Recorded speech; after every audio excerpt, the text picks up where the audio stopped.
Symptom यही होता है जब डॉक्टर्स किसी का केस टेकिंग करते हैं। आज के दौर में homeopathy doctor, so called homeopathy doctors, बड़े बड़े एमडी डॉक्टर भी इसमें शामिल है। जब वो केस टेकिंग करते हैं तो सर से लेकर पांव तक उसके 7 जन्मों से पहले से लेकर अगले 7 जन्म तक सवाल पूछते रहते हैं, और रिजल्ट उसका क्या आता है? एक बहुत ही वाहियात, एक शॉर्ट एक्टिंग रेमेडी जिसका कोई हल ही नहीं है, जो बीमारी को क्योर नहीं कर सकता।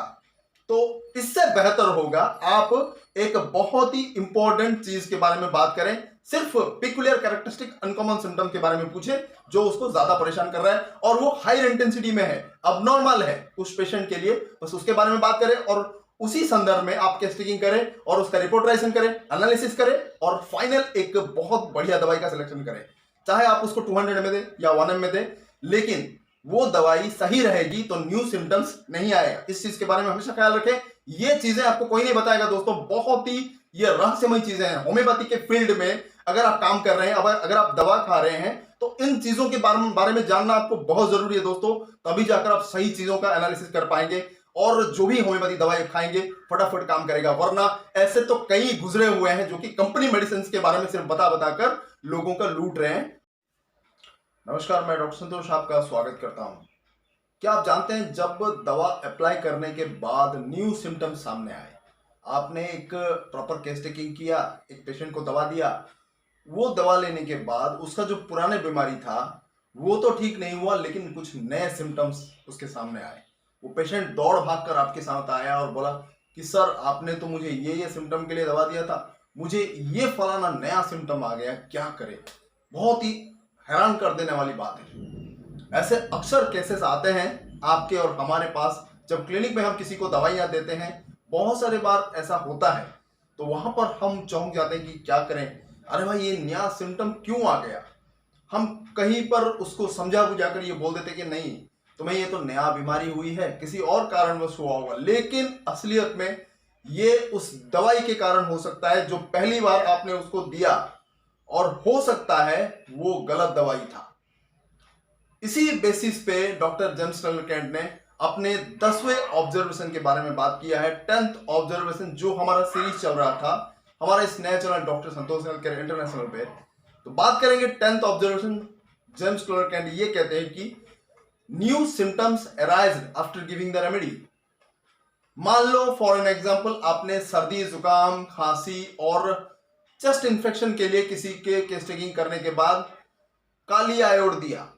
काली आयोड बहुत बढ़िया दवाई है, सर्दी जुकाम के लिए नाक से पानी बहता है और छींके आती है, और सर्दी जुकाम कोरेजा के लिए बहुत बढ़िया दवा है, एंटीसिफिलिटिक माइजिम वाला दवा है, रिजल्ट बहुत बढ़िया आता है। लेकिन मान लो किसी पेशेंट को आपने दिया काली आयोड, थोड़ा सा डोज इधर उधर हो गया या फिर कुछ ऐसे गड़बड़ हुआ, उसके घुटनों में भयानक दर्द होने लगा, सूजन होने लगा, तो वो दौड़ भाग कर आया कि सर आपने तो ये दवाई दिया था, मुझे सर्दी जुकाम में उतना कोई खास रिलीफ नहीं हुआ, लेकिन मेरे घुटनों में दर्द होने लगा है, बहुत ज्यादा दर्द, मैं चल भी नहीं पा रहा हूं, मेरे पैर सूज गए हैं, मेरे घुटने फूल गए हैं, स्वेलिंग हो गई है, लाल पड़ गया है।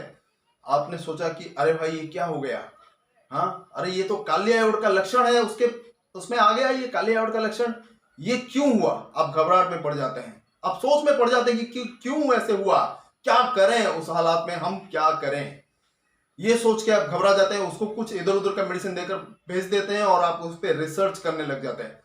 लेकिन वहां पर डॉक्टर कैंट ने अच्छी तरह से एक्सप्लेन किया है क्या करना है इस हालात में, बहुत बढ़िया एक्सप्लेन किया है, आप अच्छी तरह सुनिए क्या करना है।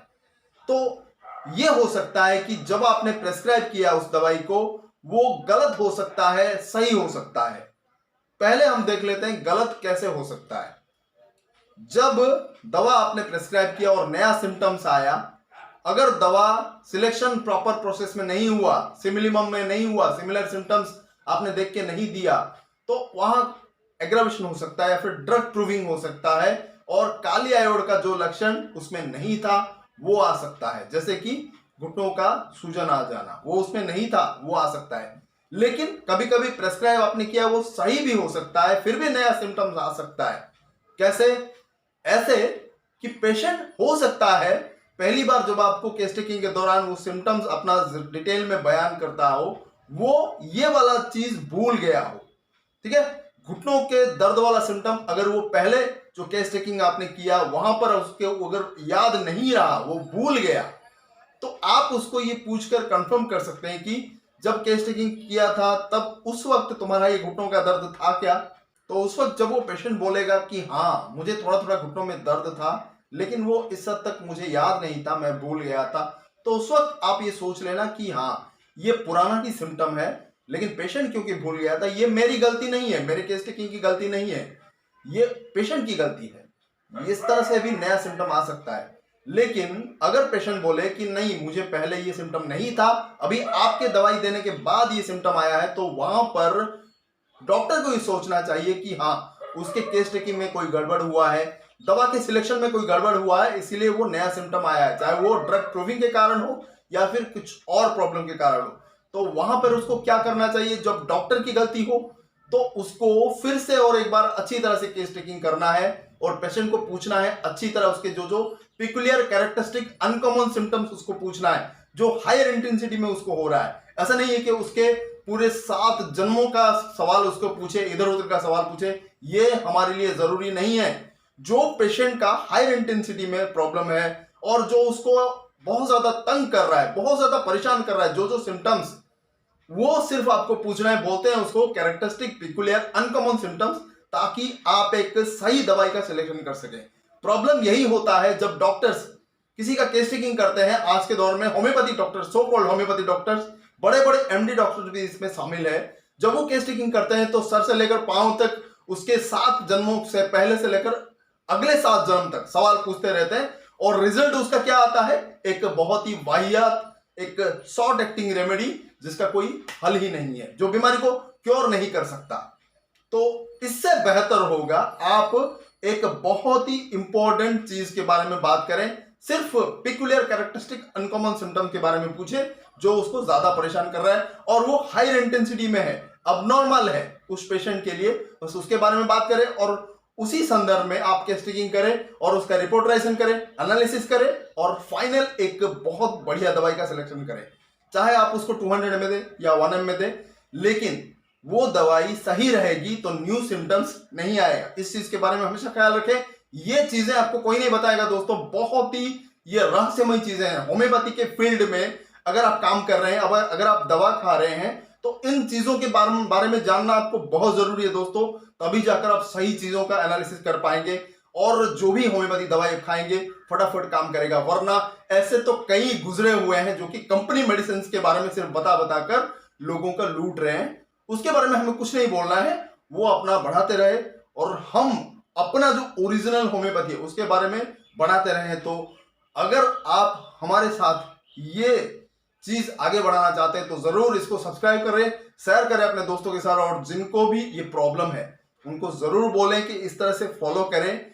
डॉक्टर कैंट्स के जो ऑब्जर्वेशंस हैं बहुत ही इंपॉर्टेंट है दोस्तों, इसको बारीकी से जानना बहुत जरूरी है, तभी जाकर आप एक सही होम्योपैथ डॉक्टर बन पाएंगे। और चाहे स्टूडेंट हो, जो प्रेस्क्राइब कर रहा हो, कोई प्रैक्टिस कर रहा हो, या फिर एक आम आदमी जो कि होम्योपैथी का इस्तेमाल कर रहा हो, उसको भी जानना ये बहुत जरूरी है। तो ऐसे ही वीडियोस आने वाले दिनों में आपको देखने को मिलेंगे। बने रहिए मेरे तीनों चैनल्स के साथ। जो पुराना चैनल है डॉक्टर संतोष कुमार पाढ़ी, ये वाला डॉक्टर संतोष हेल्थ केयर इंटरनेशनल, और एक है डॉक्टर संतोष हेल्थ टिप्स, जिसमें हम शॉर्ट वीडियोस के माध्यम से आपको हर एक क्लिनिकल टिप्स आप तक पहुंचा रहे हैं ताकि सही तरीके से क्विकली आप प्रेस्क्राइब कर पाए। बहुत बहुत धन्यवाद, नमस्कार।